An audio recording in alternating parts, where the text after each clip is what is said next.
Hey guys, it's Evan from Evan K Exotics. Today is late January.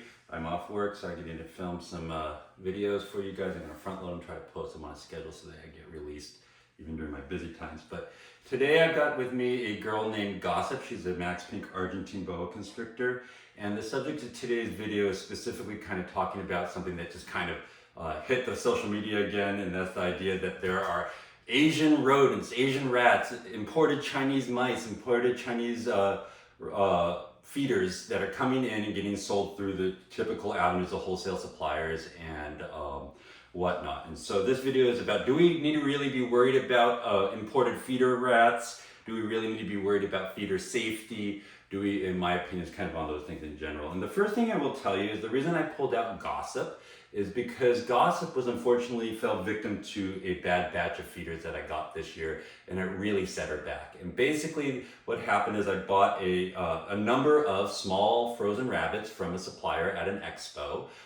They're the type of supply that I've gotten before. They come packaged. I think a lot of you guys will frequently get them, but I think they come 8 to a bag. And there's 8 white rabbits in a bag. They're very uniform. I don't know where they're coming from, probably from a lab or something, but I bought them before and had no issues with them. And I bought a ice chest full of them, and I fed off 3 of them to snakes. And she was one of 2 animals when I fed the first 3 rabbits to animals that just had a violent regurgitation to them. She looked super bloated. She looked like she was having a hard time. It was not an oversized meal for her. And about 4 or 5 days after that, she vomited up a really disgusting, partially digested rabbit and just copious amounts of saliva and liquid and whatnot. And actually, if you watch the Expert in the Idiot podcast, Brian's boa was on there, and he delineated between multiple different types of regurgitations. And the last one was that violent regurgitation caused by a bad feeder, and I think that's what happened with these. It's the only time I can point to a feeder being a negative result in my animal collection. I've gotten bagged of feeders or defrosted feeders before and they smelt wrong and I threw them away. And I've had ones that were like bloated and just nasty and I've thrown them away. And I've had feeders that were undersized or kind of sad looking, but I've never actually had a problem with feeders except for that. And so I wanted to point it out there that yes, it is a concern about feeder quality.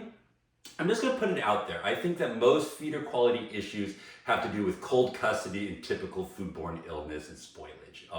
I think that anywhere along the line they can spoil. I think that if they are not chilled very quickly once they're slaughtered, or if you pack a freezer full of animals, of hot feeders, they rot before they get cold. And I think that a lot of what's happening in a lot of bad feeders are simple cold custody issues and spoilage issues. I think it's much less common to get a truly poisoned rodent, although I'm sure that there have been some people that have gotten rodents from some source, maybe a research source, where there was something wrong with them, or that they had done something that was actually bad for your snakes. I'm sure that's happened, but I think more likely if you're actually getting poisoned rodents, there's probably one of 2 things. You're probably either getting rodents that have warfarin, which is a rodent pesticide, because they're probably using warfarin inside their facilities to control wild rodents, or it's permethrin, which is used to control beasties like mites and whatnot. So just go.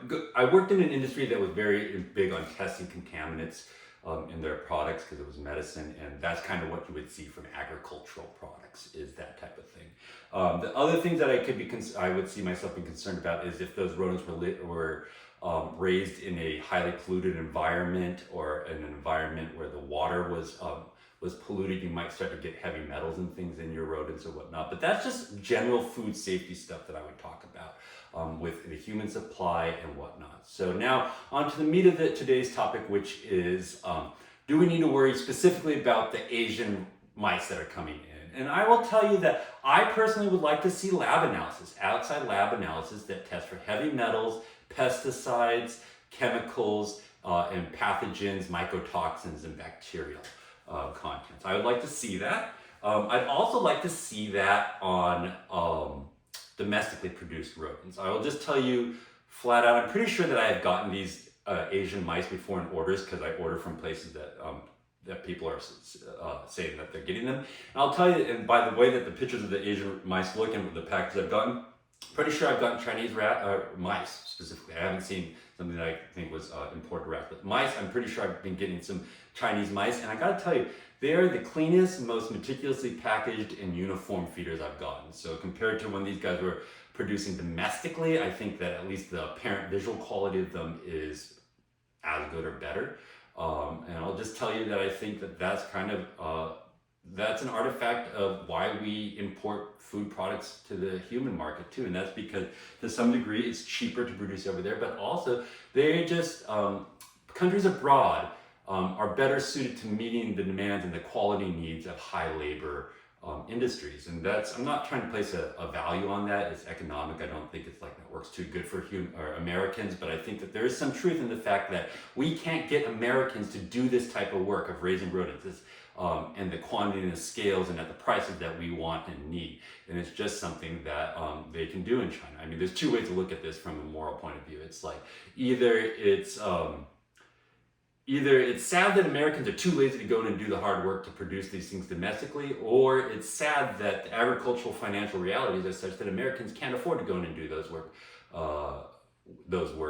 at the high quality they could abroad. Or conversely, it's sad that Chinese people have to work in these really high labor, low paid industries because of the realities of the world economy. Or you could say that it's amazing that they are willing, that they're hardworking and they put in the work. So I'm not taking away any moral value from this. But I think just in general, the only concern I would have about these imported feeders is simply the same concerns I would have about domestically produced feeders. And that's primarily cold custody issues, secondarily contamination issues.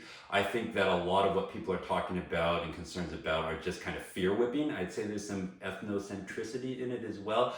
I just don't think that there's anything empirically to say that we should be concerned about those rodents. And I think that the fact that they're coming in is filling a need. I'm thankful to be able to readily get my rodents in the amounts and supplies that I want. So, and need and I can afford. So that's just that.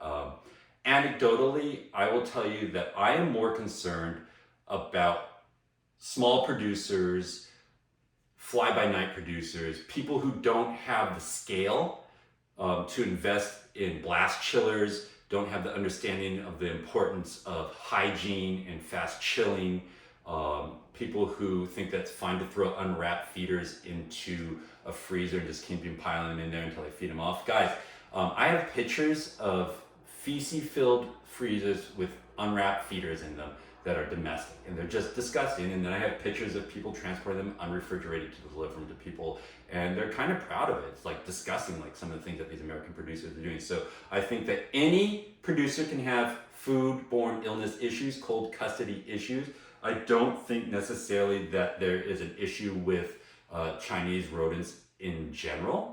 I will tell you that I'm most concerned about small American producers, small domestic producers, wholesalers that buy from a mosaic of different small producers, because you just have more chances of getting some bad feeders in. So I'm still very much into the idea of going through consistent sources where the quality is and cold custody is good, and just sticking with those. But anecdotally, I do think you need to be concerned about feeders, but not necessarily from Asia. In general, you should be concerned about them. And as a good piece of advice, only feed off a couple of animals off of every bag for the first time, so you don't have a major problem if you get a bag of bad feeders. But that's just what I will tell you, and I hope that makes sense to you. And be well, take care.